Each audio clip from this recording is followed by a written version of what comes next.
সাবেক খাদ্যমন্ত্রী কামরুল ইসলামের ৮ দিনের রিমান্ড মঞ্জুর করেছে আদালত। নিউ মার্কেট থানার হত্যা মামলায় তাকে এই রিমান্ড দেয়া হয়েছে। সকালে চিফ মেট্রোপলিটন ম্যাজিস্ট্রেট আদালতে হাজির করে তার ১০ দিনের রিমান্ডের আবেদন করে পুলিশ। পরে শুনানি শেষে ৮ দিন মঞ্জুর করে আদালত। এর আগে সোমবার রাতে কামরুল ইসলামকে রাজধানীর উত্তরা থেকে গ্রেফতার করে ঢাকা মহানগর গোয়েন্দা পুলিশ।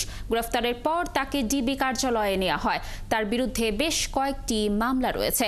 গত ৫ আগস্ট গণ আন্দোলনের মুখে আওয়ামী লীগ সরকারের পতনের পর থেকেই সাবেক মন্ত্রী এমপিদের অনেকেই বিভিন্ন মামলায় গ্রেফতার হয়েছেন। এই তালিকায় সর্বশেষ যুক্ত হলেন কামরুল ইসলাম।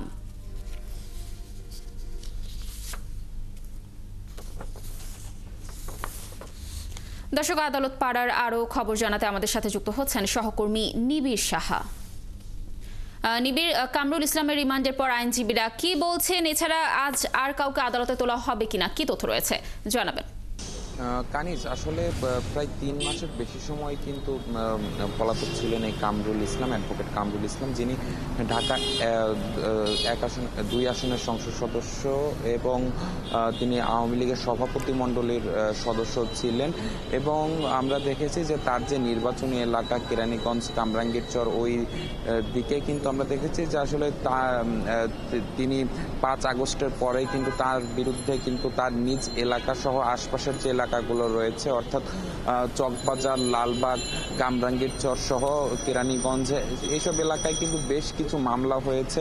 আমরা কিন্তু দেখেছি যে আসলে এরপরই কিন্তু ৫ তারিখের পরে কিন্তু তিনি আত্মগোপনে চলে যান এবং এরপর থেকে তিনি আত্মগোপনে ছিলেন। গতকাল তাকে গ্রেপ্তার করা হয় এবং গ্রেপ্তারের পর তাকে গ্রেপ্তার দেখানো হয় নিউ মার্কেট থানার ওয়াদুদ হত্যা মামলায়, যেটি আসলে বৈষম্য বিরোধী ছাত্র আন্দোলন চলাকালে যে হত্যাকাণ্ডটি ঘটে।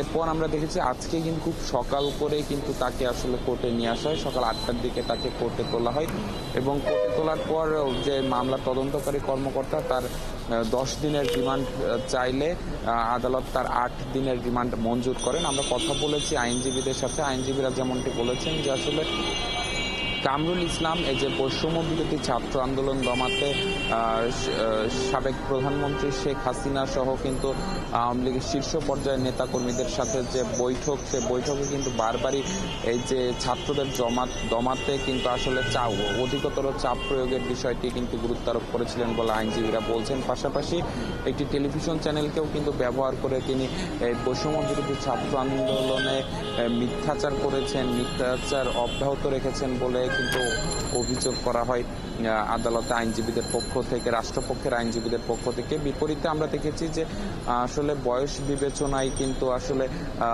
আসামি পক্ষের আইনজীবীরা যারা ছিলেন তারা কিন্তু কামরুল ইসলামের জামিন চেয়েছিলেন, কিন্তু আসলে দীর্ঘ শুনানির পর কিন্তু আসলে আদালত তার আসামি পক্ষের যে আবেদন সেটি আসলে নামঞ্জুর করে রাষ্ট্রপক্ষের যে আবেদন সেই ৮ দিনের রিমান্ড মঞ্জুর করেন।